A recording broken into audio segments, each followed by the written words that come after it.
Today, our speaker is Michelle Kazmer. She's a professor in the School of Information and Associate Dean in the College of Communication and Information. She's been involved in mediated human subject research and e-learning since the 90s. Her research includes qualitative and mixed method studies of distributed knowledge in settings associated with health and learning.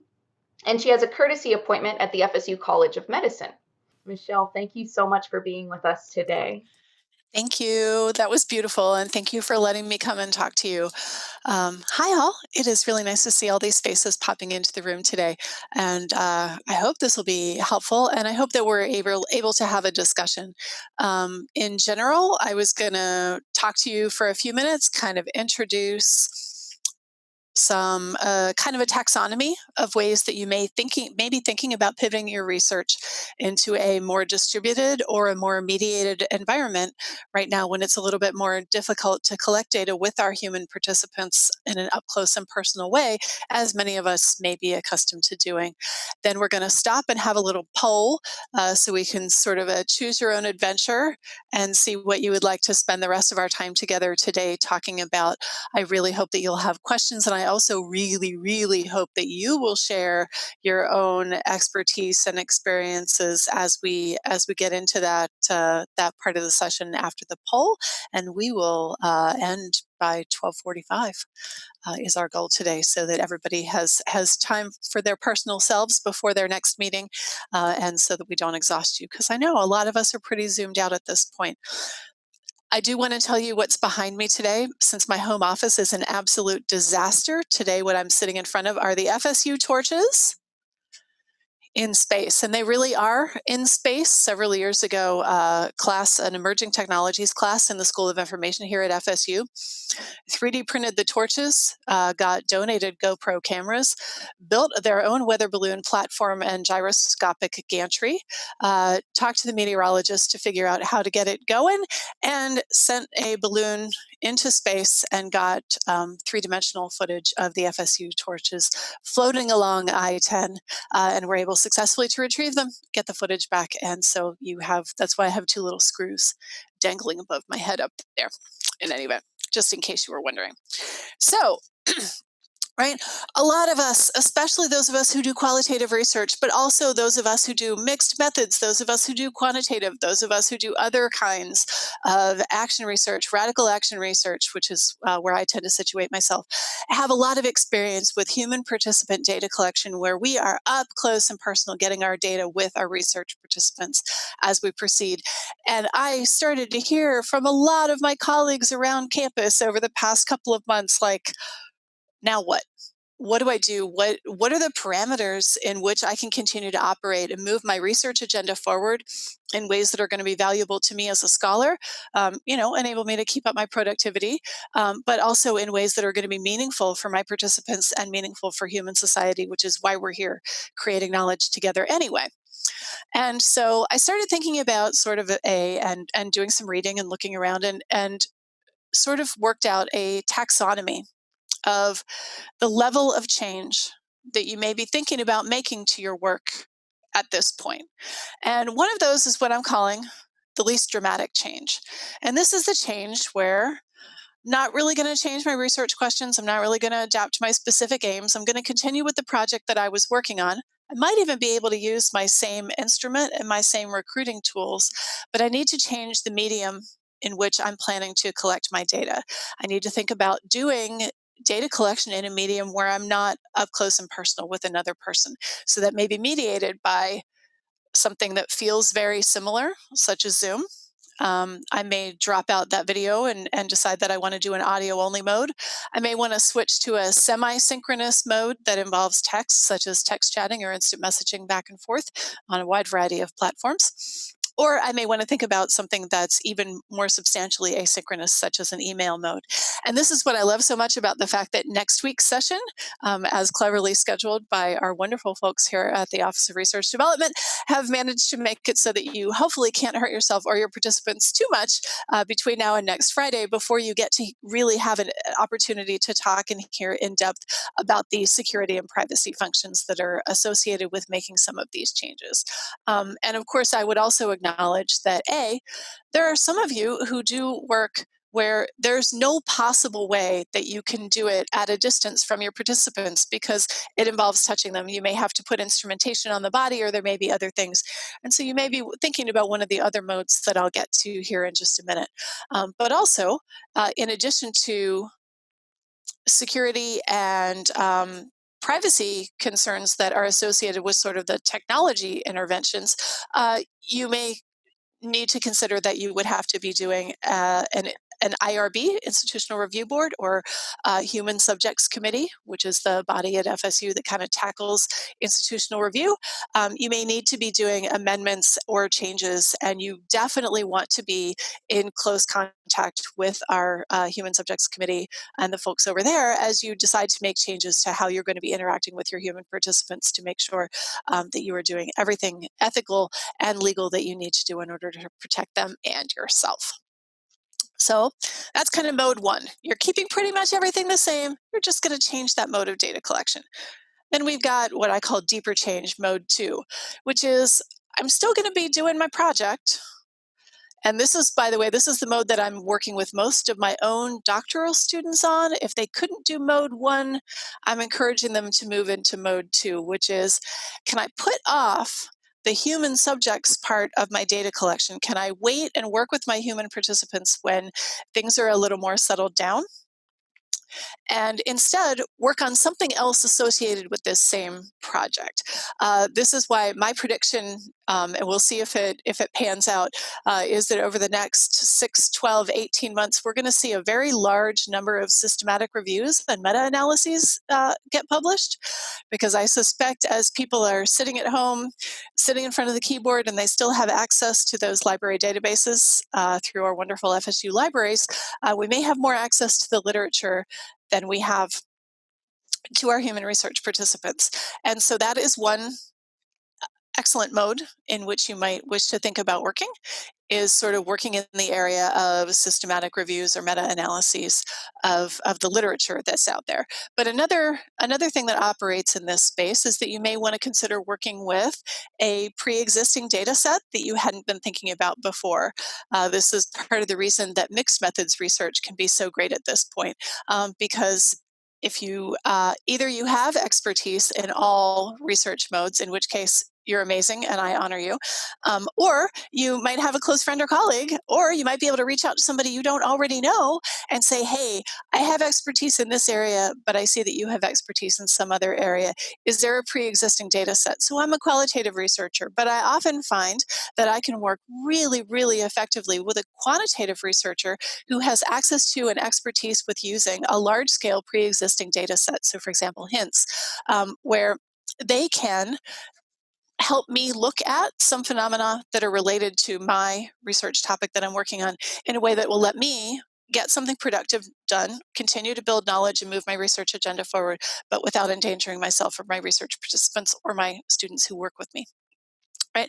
Pre-existing data or publicly accessible generated data. So this is where we're talking about kind of social media land or mass media or legacy media land, where there may be a huge amount of data out there that you could figure out how to go and grab, where you can also look at how people are manifesting your phenomenon. So a couple, one example of that is I have a doctoral student who's looking at public library services to and programming for LGBTQIA plus inclusivity in public library services. Well, right now, many public libraries are closed. They're moving their programming online. They're engaging in curbside service with their physical collections, but how they're maintaining those efforts that they may have been building that involve things such as Drag Folk Story Hour or other kinds of services, how is that manifesting? Well, you can find that out by talking to people, but you can also find that a lot out about that by looking at social media presence of public libraries and looking at what's coming out in the mass media, both modern and legacy mass media, and do a really lovely analysis there so that when we can get back out into the world, hopefully, and the libraries are open, hopefully, and we can actually get back to offering programming and services in person and talking to folks face to face, then we have a lot of context in terms of knowing what we're going to do with our research. So that's kind of mode 2. So mode 1 is I keep everything the same. I'm just changing the medium of my data collection. Mode 2 gets me a little bit back from that. I'm going to push off my human participants data collection and do some other stuff right now with either pre-existing data or data that I can gather automatically or electronically. And the third is what I would call kind of the deepest change at this point, which is, can I completely put off what I was doing and look at something COVID-19 related, right? A, because we know there's funding out there to support that work, and so that may be attractive to you and attractive to your unit as well. But it also could turn out to be pretty important. So if you're thinking about your entire research agenda writ large, you may have had a whole project that you're working on. Now there are a couple of downsides to this, right? It might put a big blip in what looked like a super coherent research trajectory.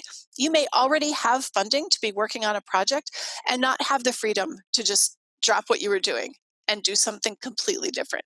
And that's why talking to your program officer, talking to your funding agency can be really, really important as you navigate these particular waters. What is the leeway that you have in terms of continuing to meet your obligations for your contract or grant and getting findings out that are useful and appropriate for what they contracted you to do, while at the same time operating? Do you have the opportunity for a no-cost extension or a cost extension? Yeah, you.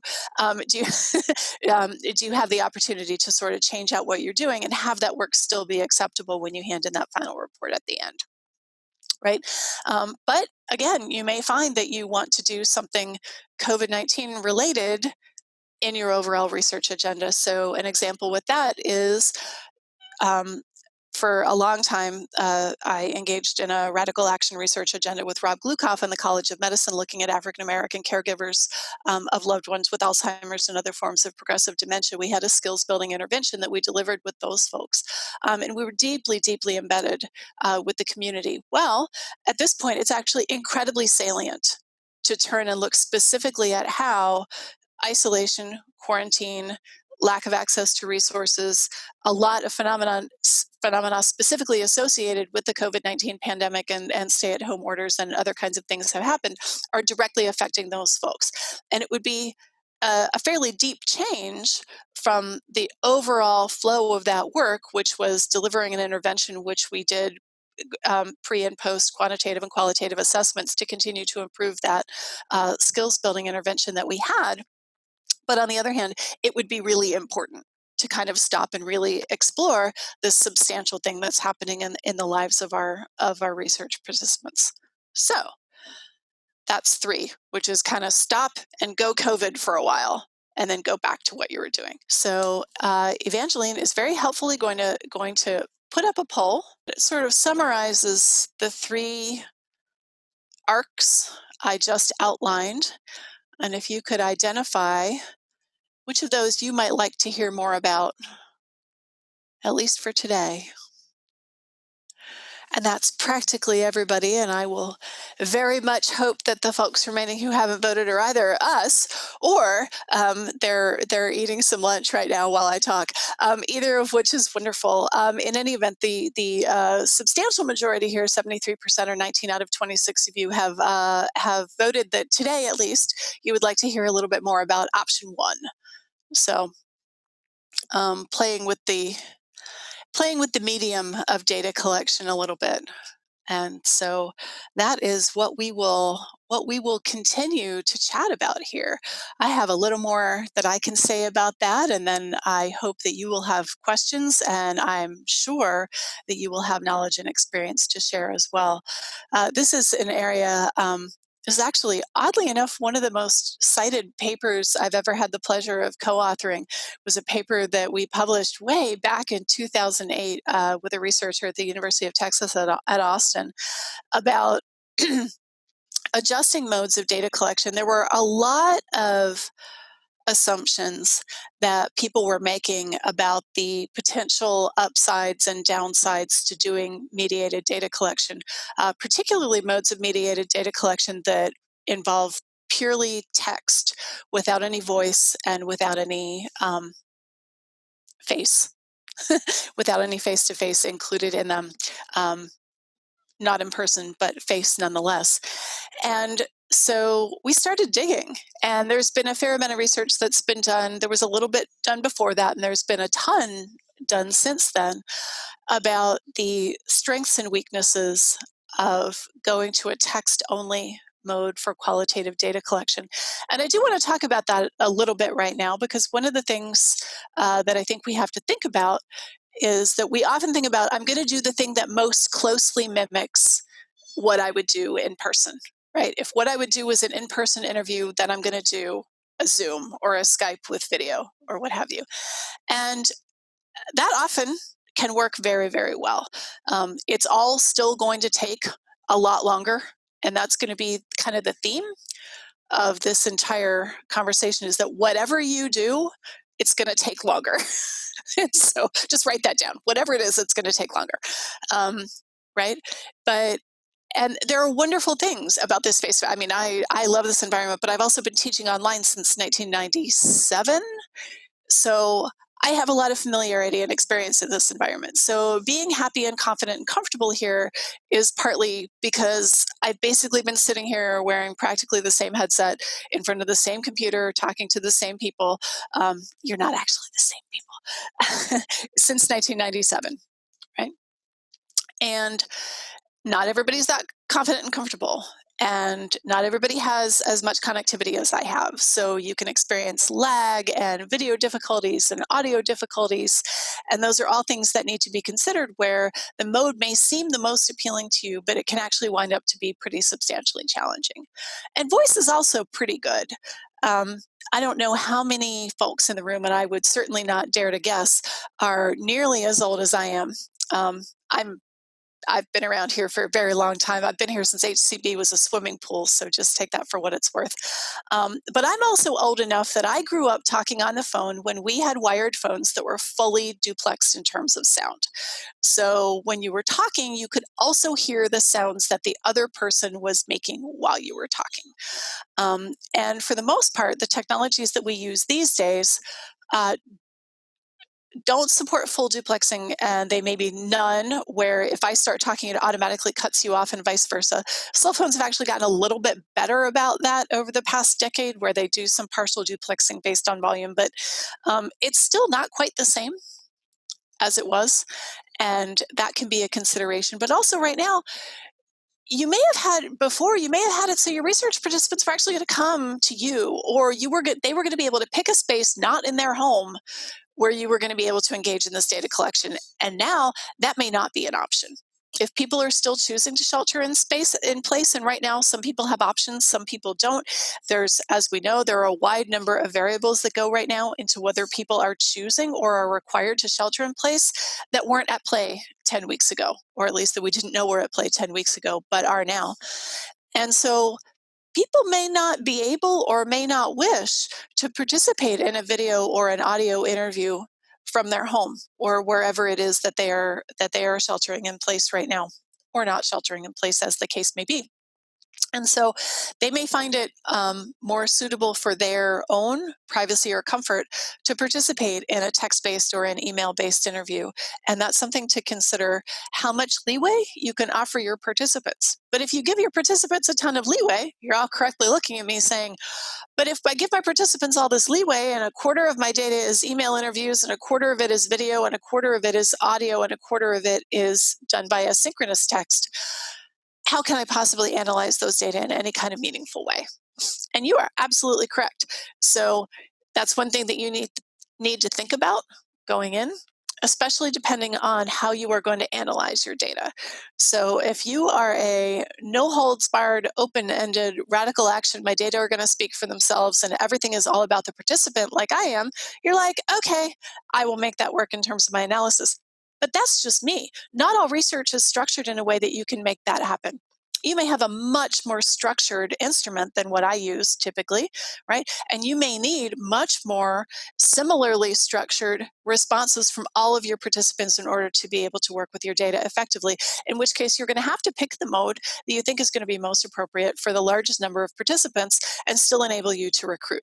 Recruit, you say, how do I recruit like this? Well, I did have a doctoral student who intended to do a study on a somewhat contentious area. She was looking at LGBTQIA plus literature for young adults, and she intended to do her recruitment and her data collection here in Tallahassee.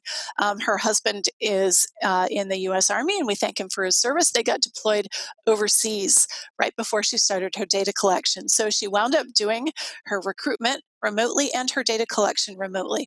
And she and I were both pleasantly surprised to discover that she actually had no difficulty getting the number of participants that she needed, even though she had to be very restrictive, both in the sense of who volunteered and also in terms of allocating them into specific categories based on some aspects of her research design. And even so, she managed to get enough people, but no surprise, it took longer. Right? So you've got this recruitment piece, you've got this data collection piece, and then you've got your maintaining your participants kind of thing. When you're doing remote data collection, you are much more likely to lose participants along the way than you are if you're able to do in-person data collection with your work. Participants almost always have the option to get up and walk out in the middle of an interview in the way we typically do research with human participants. But it's somewhat unusual for them to do so, barring an exceptional circumstance. On the other hand, when I'm collecting data in a mediated way, whether there's a technology glitch and somebody's internet goes out and then I'm never able to I can't get the call back, or whether I'm doing an email, a beautiful kind of email exchange with somebody, and then they just stop responding, right? These are all things that can happen. So figuring out how you're going to handle partial data. Are you going to use it, or do your data have to be from completers in order to be incorporated in your study? Again, only you know your research design to know what is going to work for you. So there's the recruitment, there's the data collection, and now what do I do with it, right? Because now I've got to process these data, I've got to clean these data, I may have to figure out whether or not I need to transcribe these data. Well, hey, if you've done text or email interviews, guess what? Nobody has to transcribe your data because they have transcribed themselves, which is definitely an upside. But there are also things. So, for example, Zoom does have an automated capacity to transcribe audio. Your mileage may vary in terms of quality, but it's there. And as we all know, if you've ever worked with transcriptions of audio data, the quality varies anyway, and you generally have to do some quality control with those data anyhow. But at least it's always nicer if you're starting with something rather than starting with nothing. And of course, if you have audio files, you may choose to take that time if you've never practiced coding and analyzing from audio data before without doing a transcript in the middle. Today may be the day that you get to decide to learn how to do that. And I think this is a super good time then, recruitment collection analysis, to stop and please take some questions and hopefully also suggestions and observations from the floor. You're talking about how we might have to look at, are we going to get complete data or partial data, the idea of emails dropping off. Are there some strategies we can use if we're looking for complete and we just keep getting those drop-off emails? It's incredibly dicey, right? Because our participants do have the right to stop participating in our research generally. When we're doing human participant research, we generally write it so that our participants have the opportunity to bail at any moment. So we don't ever want to get into a situation where we are pressuring them to do something that they don't want to do. So having nice, solid recruitment techniques so that your people have a really clear understanding of the potential time commitment and what you're going to be asking them to do so that they're not surprised. So when you're tweaking that human subjects agreement, because you're going to change to doing, say, email data collection rather than in-person interviews, that's also a good time to look at that recruitment tool that you're going to use and make sure that you're very clear that you might have that this might turn into something where there are multiple exchanges, that it may take more time than what people expect it to take. And it's also why it's super important to use your excellent writing and social skills to make sure that you're developing rapport with your participants from the get-go. Make sure that they really feel like they're interacting with a person and not just a machine that's sending them emails, even if you are using tools to automate some of those email initiations and email responses, to make sure it feels that they really are still working with a human on a shared goal of creating knowledge and improving life for everybody, and that can help as well. And I see we have several questions in the text chat. The first one is how to show stimuli to participants in Zoom interviews, especially how to do so if you need to point and things, and also have the participants point at or write on things, how to establish joint attention, right? So you do have the ability to share a screen in Zoom, but admittedly, yeah, it's going to be more difficult. Definitely. So that's one of those things where either A, there may be people in the room who have experience doing that, in which case, please share, or you may need to reach out to somebody in the Office of Research or somebody at the library or somebody in ITS and say, hey, what I need to accomplish is this. Can you help me figure out the best tool to do that? The other thing you're going to have to make sure, really the important thing there too, is going to be that everybody has the same experience, so that if there is something about it that isn't quite, that at least everybody is having the same thing that isn't quite, so you can kind of knock it out on the analysis side. And how do you suggest to proceed with the consent form? I'm going to have, a technology facilitator to set up the technology. So, and the facilitator is not supposed to be in the room during the interview, so I can't ask them to handle the consent form. I will read the consent form to my participants and they will announce that consent. Will that be good for IRB? Again, you're definitely going to have to double check with them, but I have done work in that mode in the past myself, where it's often kind of a multi-step dance, right? Because as we all should know, informed consent is a process, right? And so it's a matter of having information ahead of time that they can read and that's available to them in a different medium if reading is not their preferred mode for accessing that information.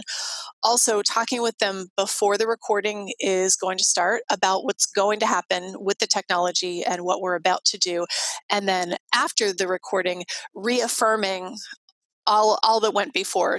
So talking with them about the fact that they have had access to and had the opportunity to ask questions about the written material that I have sent them, asking them to confirm that before I started recording that we did have an agreement that recording was going to be occurring, and now that we're recording, asking them if they have questions before they continue through. And that's been kind of the way that multi-step process has worked for me in a way that the Human Subjects Committee has been okay with it. And I have felt as if I've kind of covered all of my ethical bases so that I'm sure that I'm clear with the participant and the participant has had the opportunity to get it on the record that they're clear also. Say that you have a disconnect with the time that you ask a question to the time you receive the answer, and you're getting data, possibly emails or messages. What are some things that we want to keep in mind, or like the top thing to keep in mind when dealing with that kind of mediated interaction? There are a couple of things. One of which is that, by the way, this question was not seeded. I really am answering this on the fly.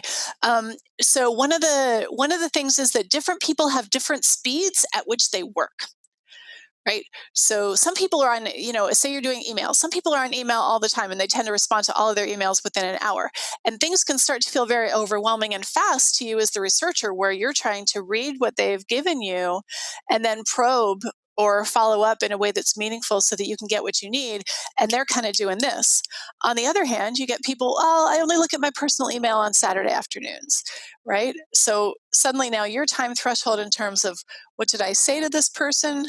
What can I say so that I get back the maximum amount of data in the next time that they're going to be responding to me? Because if I try to interact with them 6 times, it's going to take several months as opposed to taking a week.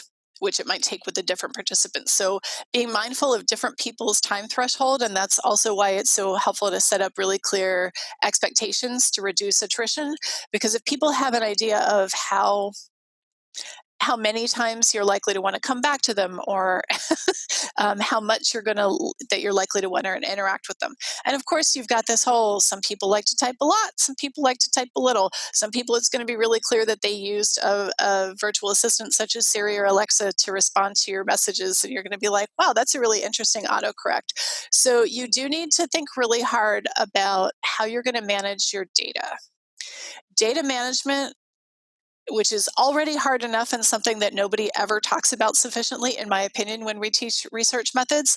As hard as data management is when you're doing any kind of human participant study, it's sort of exacerbated exponentially when you're doing this kind of work. I mean, imagine trying to keep track of all these emails or all these text messages, or, when you record a Zoom meeting, right? And you've got 4 files for every recording. You've got the text out, the audio, the video. You're like, okay, now I have to kind of chunk all these things around and make sure that I'm keeping track of them all, and the dates and the times and the people and all kinds of stuff, while still maintaining privacy, security, and confidentiality. So I think that time thresholds, and to be mindful that, just like with recruiting is going to take longer, data collection is going to take longer, data management and cleanup, just the whole process from the whole beginning to end, is going to take a lot longer. All right, and I see we only have a few minutes left. Does anybody else have anything that they would like to ask or that they would like to share at this point? Hi, so my name is Madeline McClary. I'm a Purpose Fellow. I remember that some of the speech pathologists and audiologists, um, at times when you're having those questions that were asked before about, like, if there's another person in the room, and like if they're able to, I guess, speak for the nonverbal person. Speech pathologists are really wonderful in letting you know about if the secondary person can do certain things to help the nonverbal person. Also, they do have a strict policy, security, and confidentiality, I guess, setup. So if that helps anyone, every school typically has, university typically has a speech and audiology department. So hopefully that can help. Oh, that was awesome. Thank you. And in fact, reminds me that I always need to remember to look down the hall, because you're exactly right. At FSU, that's the School of Communication Science and Disorders, which is actually one of the 3 schools within the College of Communication and Information. And you're absolutely right. They do a lot of hands-on research. They also do clinical research in their own clinical treatment setting also. And so definitely reach out to the folks in communication science and disorders. The director over there is a lovely man named Hugh Katz, and I'm sure he could put you in connection with a person who could certainly talk about research. I'm just so grateful that you all came and took the time to spend with us today. This was amazing, and I really appreciate it a lot. Thank you. Thank you, Michelle, and go ahead and close it out. And I hope everyone has a great 3-day weekend. Thanks. Bye.